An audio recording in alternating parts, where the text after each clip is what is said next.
এক মহিলা ডাক্তারবাবুর কাছে গেছেন। ডাক্তারবাবুকে গিয়ে বলছেন, ডাক্তারবাবু, বড্ড গরম পড়েছে, আর পারছি না, কি করি বলুন তো?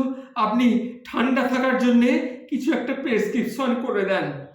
তখন সেই ডাক্তারবাবু মহিলাটাকে জিজ্ঞেস করলেন, আপনার বাড়িতে এসি কিংবা কুলার এসব কিছু আছে?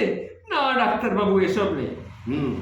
তাহলে আমি লিখে দিচ্ছি কি করতে হবে। প্রথমে আপনি মাস দুয়েকের জন্যে দার্জিলিং বা ওই ধরো কোনো হিল স্টেশনে চলে যান। আচ্ছা, আর তা যদি না পারেন অল্টারনেটিভলি, তাহলে আপনি এক কাজ করবেন, সকালে 6 ঘন্টা আর বিকালবেলা 3 ঘন্টা কোনো এসি শপিং মলে কিংবা কোনো ব্যাংকে যেখানে এসি চলছে সেই রকম জায়গায় গিয়ে কাটিয়ে আসবেন। আর তারপরেও যদি আপনার ঠান্ডা না কমে, তাহলে আপনি দিন 15 বাদে আমার কাছে আসবেন, তারপরে আমি আপনাকে ভালো করে প্রেসক্রিপশন করে দেবো কি করতে হবে না করতে হবে। কিন্তু ডাক্তারবাবু, এত সময় কোথায়? আমার তো অত পয়সাও নেই যে আমি হিল স্টেশনে যাব। আর হিল স্টেশন না যেতে পারলে আপনি বলছেন সকালে 6 ঘন্টা বিকালে 3 ঘন্টা কোনো শপিং মল কিংবা কোনো ব্যাংকে যেখানে এসি আছে সেখানে গিয়ে বসে থাকতে। আরে বাবা, সেসব জায়গায় গিয়ে ঘন্টার পর ঘন্টা যদি বসেই থাকি, তাহলে বাড়ির কাজ করব কখন?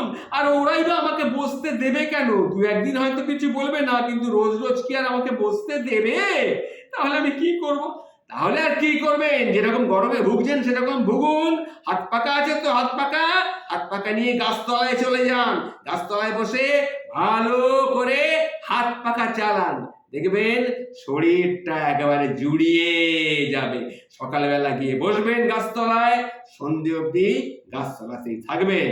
বুঝতে পেরেছেন? আর ঘটি করে জল নিয়ে যাবেন, প্রয়োজন হলে একটা কুঁজো সঙ্গে নিয়ে যাবেন, পুজো করে জল খাবেন। তাতেও যদি না কমে, তাহলে কিছুদিন বাদে আবার আমার সঙ্গে যোগাযোগ করবেন। তখন দেখব আপনাকে আরো কিভাবে ঠান্ডা করা যায়। বুঝতে পেরেছেন?